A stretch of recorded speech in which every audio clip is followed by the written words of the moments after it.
반갑습니다. 약초꾼입니다. 오늘은 약초꾼이 저 위쪽 산 위쪽에 차를 대놓고요, 습이 많은 골짜기 쪽으로 이렇게 내려왔습니다. 시간을 절약하기 위해서 미리 내려와서 이제 촬영을 시작하게 되는데요, 이런 습이 많은 곳에 오면 꼭 있는 나무가 있습니다. 아스피린이죠. 아스피린. 아스피린을 만드는 주원료이기도 한 나무죠. 아주 흔한 나무이고요, 물이 있는 곳엔 언제나 있는 버드나무를 찾아 나왔습니다. 자, 여기 보시면 꽤 큰 나무가 있는데요, 자, 여기가 밑둥이고 옆으로 이렇게 누워서 자라고 있습니다. 자, 지금 가랑비가 살살 떨어져서 약초꾼의 몸을 다 적셔버립니다.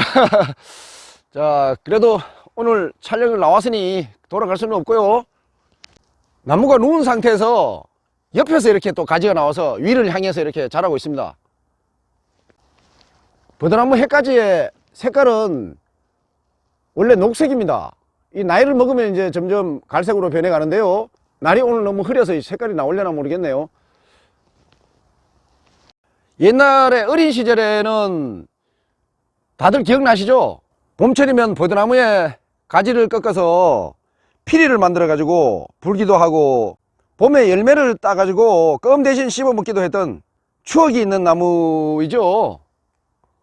그리고 옛날에 수맥을 찾을 때, 우물을 파기 위해서 수맥을 찾을 때 이 버드나무의 가지를 Y자로 이렇게 꺾어서 양손으로 잡고 이렇게 걸어가면, 수맥이 있는 곳에 가면 가지의 끝부분이 아래로 내려가죠. 그래서 수맥이 있는 자리를 찾던 바로 그 나무이기도 합니다. 그 엘로드를 대용해서 썼다라고 보시면 되겠죠. 버드나무의 종류는 너무 많아 가지고 지금 다 말씀드리기는 어렵고요, 몇 가지만 말씀드리자면, 버드나무의 종류는 왕버들, 능수버들, 꽃버들, 들버들, 넷버들, 갯버들, 수양버들, 떡버들, 용버들, 여우버들 등등등 우리나라에 총 39종 정도가 자라고 있다고 합니다. 버드나무는 버드나무과에 속하고요, 낙엽지는 큰키나무입니다. 이 버드나무는 가지, 뿌리, 잎, 꽃, 종자, 속껍질까지 버릴 것이 하나도 없고요, 모든 부분을 약으로 쓸 수 있습니다. 가지는 양명으로 유지라고 부르고요, 뿌리 껍질의 양명은 유백피라고 부르고, 잎은 유엽, 꽃은 유화, 종자는 유실, 유자 등으로 부르고요, 속껍질은 수양피, 수사유피 등으로 부릅니다. 오늘은 먼저 가지를 설명을 드리겠습니다. 가지는 사철 채취가 가능하고요, 잘게 썰어 가지고 햇볕에 말려 가지고 약으로 쓰고요, 양명으로는 유지라고 부르고, 맛은 쓰고 성질은 차고 독이 없습니다. 통증을 완화하고 풍을 제거하고 붓기를 가라앉히고 소변을 잘 나오게 하는 등의 작용을 합니다. 주치는 임증은 소변이 잘 나오지 않고 아프기도 하고요, 정작 누려고 하면 나오지도 않고 안 누려고 하면 지리는 증상을 임증이라고 하는데요, 임증에도 쓰이고, 그리고 백탁은 소변이 뿌옇게 된 증상이라고 생각하시면 됩니다.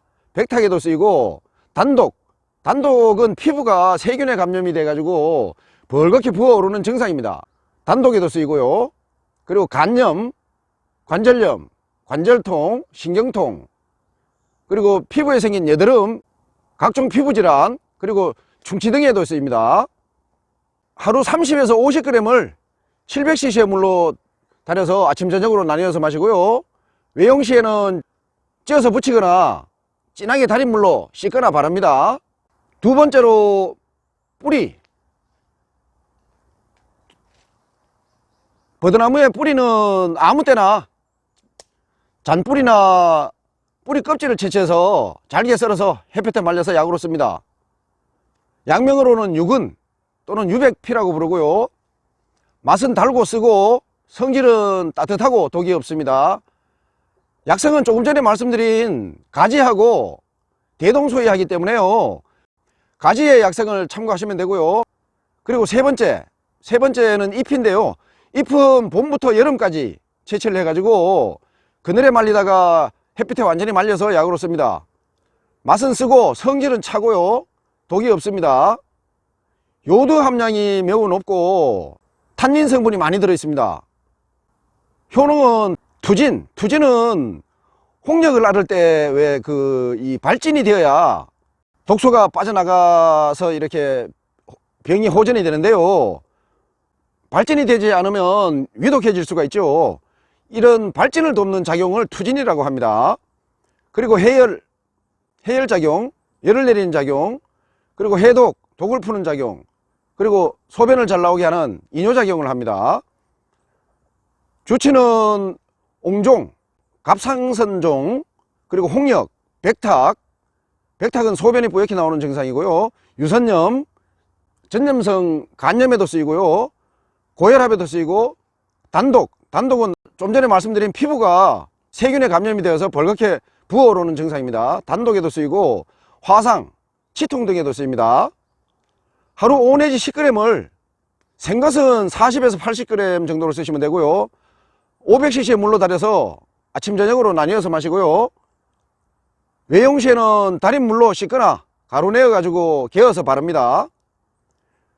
그리고 네 번째는 꽃은 봄에 채취해서 햇볕에 말려서 약으로 씁니다. 맛은 달고 쓰고 성질은 평하고 독이 없습니다. 몸속에 풍습을 몰아내고 어혈을 없애고 피를 멈추게 하는 작용을 하고요. 관절염이나 부종, 황달, 혈림은 임증하고 같은 말입니다.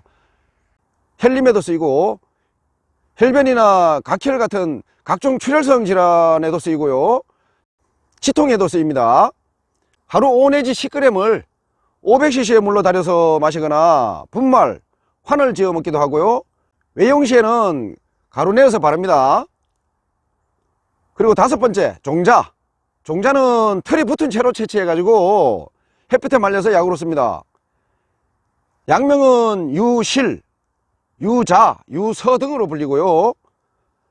맛은 달고 쓰고 성질은 서늘하고 독이 없습니다.